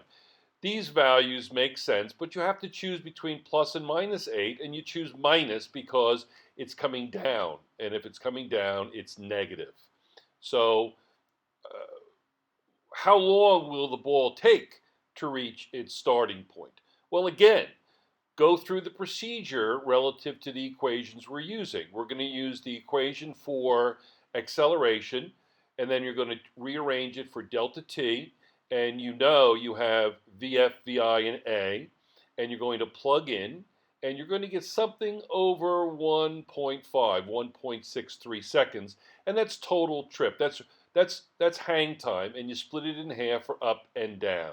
Calculate the displacement of the volleyball in sample problem F when the volleyball's final velocity is 1.1 meters per second.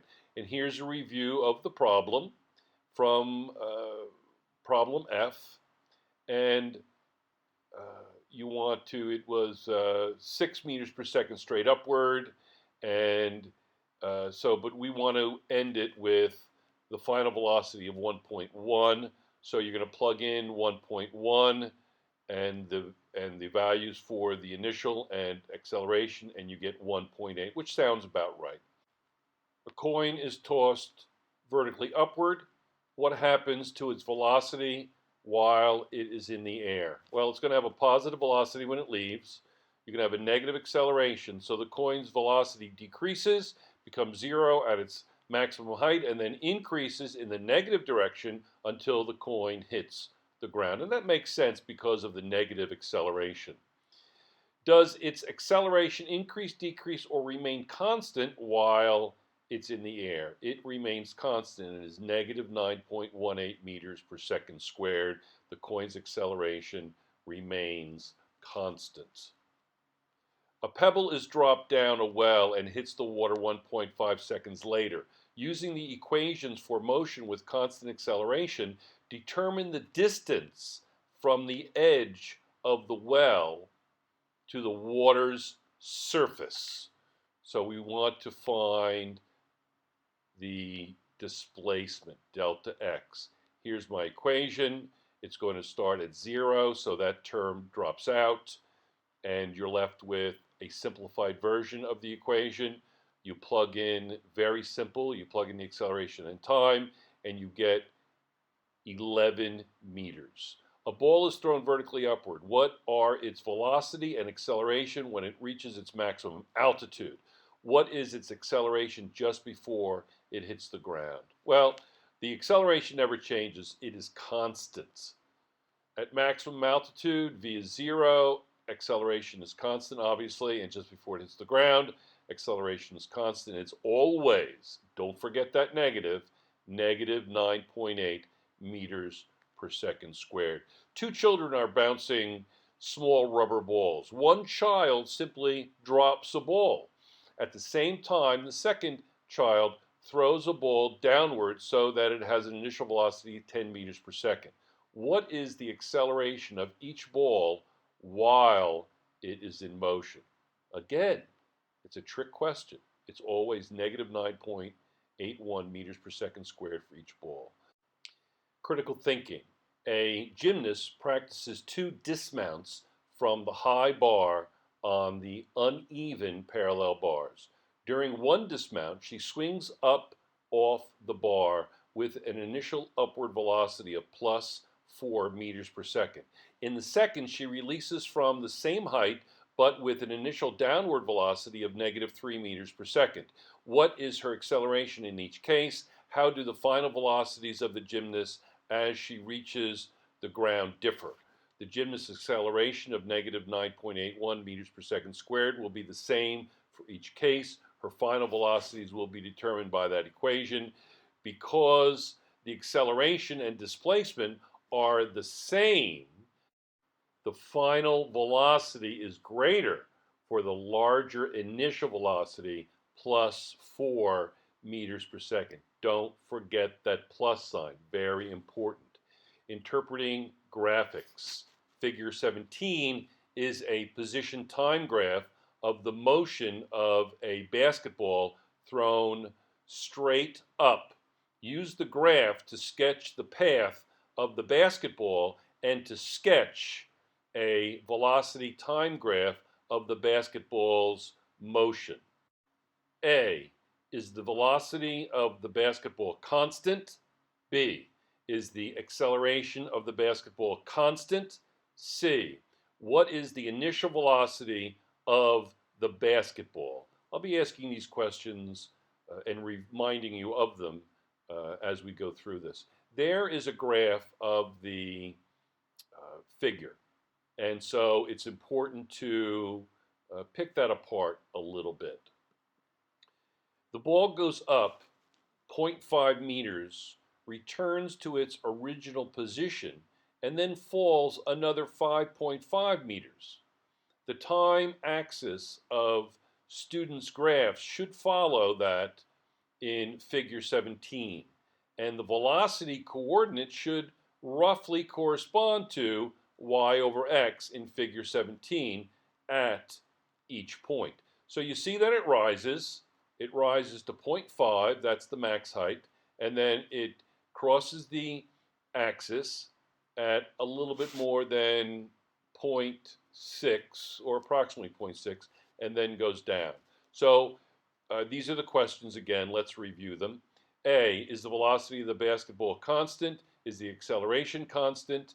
What is the initial velocity of the basketball? So we'll take these each one at a time. A, the answer is no. The basketball is not constant. That's why what the graph says. The acceleration is always the same, negative 9.81, and it's about 3 meters per second. Now let's talk about skydiving. When these skydivers jump from an airplane, they plummet towards the ground. If Earth has no atmosphere, the skydivers would accelerate with the free fall acceleration g equal to 9.81 meters per second squared. They would not slow down even after opening their parachutes. And remember, people go skydiving because they are afraid, not because they're not afraid. Fortunately, Earth does have an atmosphere, and the acceleration of the skydivers does not remain constant. Instead, because of air resistance, the acceleration decreases as they fall. After a few seconds, the acceleration drops to zero and the speed becomes constant. It's called terminal velocity, and we will look at that in later chapters. Terminal velocity, very important. It's more than the name of a movie. The constant speed an object reaches when falling through resisting medium is called terminal velocity. The terminal velocity of an object depends on the object's mass, shape, and size. When a skydiver is spread out horizontally to the ground, the skydiver's terminal velocity is about 55 meters per second or 123 miles per hour. Very fast. If the skydiver curls into a ball, the terminal velocity may increase to close to 200 miles per hour. When the skydiver opens the parachute, air resistance increases and the skydiver decelerates to a new, slower terminal velocity. For a skydiver with an open chute, the terminal velocity is typically about 5 meters per second or 11 miles per hour. They don't reverse, they simply slow down. People think that when you open the parachute, you go up. No, you continue to go down. The photographer taking the video, it's called relative motion, and we'll talk about that in class. Okay, key ideas, section 1, displacement and velocity. Displacement is a change of position in a certain direction, not the total distance traveled. The average velocity of an object during some time interval is equal to the displacement of the object divided by time interval. Like displacement, velocity has both a magnitude called speed and a direction. The average velocity is equal to the slope of the straight line connecting the initial and final points on the graph of the position of the object versus time. So section 1, 3, very important points to remember. Section 2, the average acceleration of an object during a certain time interval is equal to the change in the object's velocity divided by the time interval. Acceleration has both magnitude and direction. The direction of the acceleration is not always the same as the direction of the velocity. The direction of the acceleration depends on the direction of the motion and on whether the velocity is increasing or decreasing. The average acceleration is equal to the slope of the straight line connecting the initial and final points on the graph of the velocity of the object versus time. The equations in table 4 are valid whenever acceleration is constant. Let me read that again. The equations in table 4 are valid whenever acceleration is constant. An object thrown or dropped in the presence of Earth's gravity experiences a constant acceleration directed towards the center of Earth. This acceleration is called the free fall acceleration or the acceleration due to gravity. Free fall acceleration is the same for all objects regardless of the mass. Free fall acceleration is the same for all objects regardless of the mass. The value for free fall acceleration on Earth's surface used in this book is a sub g equals negative g equals negative 9.81 meters per second squared. The direction of the free fall acceleration is considered to be negative because the object accelerates toward the Earth, downward towards the Earth.